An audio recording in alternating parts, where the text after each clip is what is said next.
लाकूड बाजारात भीषण आग, लाखोंचे फर्निचर जळून झाले खाक। नमस्कार, आपण पाहत आहात सहारा समाचार। मी संकेत अशोकराव अपाले तुम्हा सर्वांचं स्वागत करतो आहे सहारा समाचारमध्ये। परतवाडा शहरातील गजबजलेला लक्कड बाजार परिसरात आज अचानक लागलेल्या भीषण आगीत 2 ते 3 दुकाने जळून खाक झाली आहेत।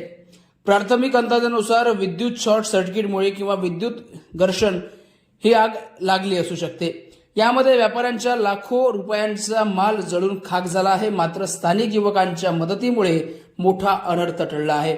मिळालेल्या माहितीनुसार लक्कड बाजार परिसरात अचानक धुराचे लोट दिसून आले आणि काही वेळातच आगीने रौद्र रूप धारण केले।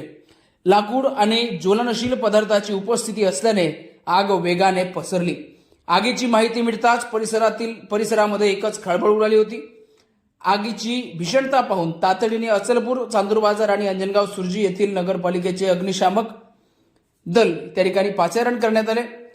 एकामागून एक दाखल झालेल्या अग्निशामक बंबांनी अग्नीवर नियंत्रण मिळवण्यासाठी शर्थीचे प्रयत्न केले।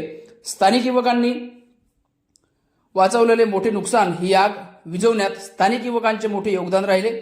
प्रशासकीय यंत्रणा पोहोचण्यापूर्वी आणि दरम्यानच्या काळात स्थानिक युवकांनी जीवाची पर्वा न करता मदतीसाठी धाव घेतली आणि त्यांच्या सतर्कतेमुळे, धाडसामुळे आग शेजारील इतर दुकानांपर्यंत पोहोचण्यापासून रोखण्यात यश आले।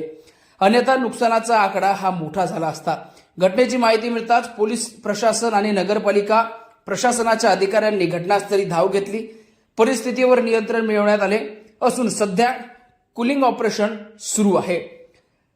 सुदैवाने या घटनेत कोणतीही जीवितहानी झाल्याचे वृत्त अद्याप आले नाही। व्यापाऱ्यांचे आर्थिक कंबरले हे मोडले आहे।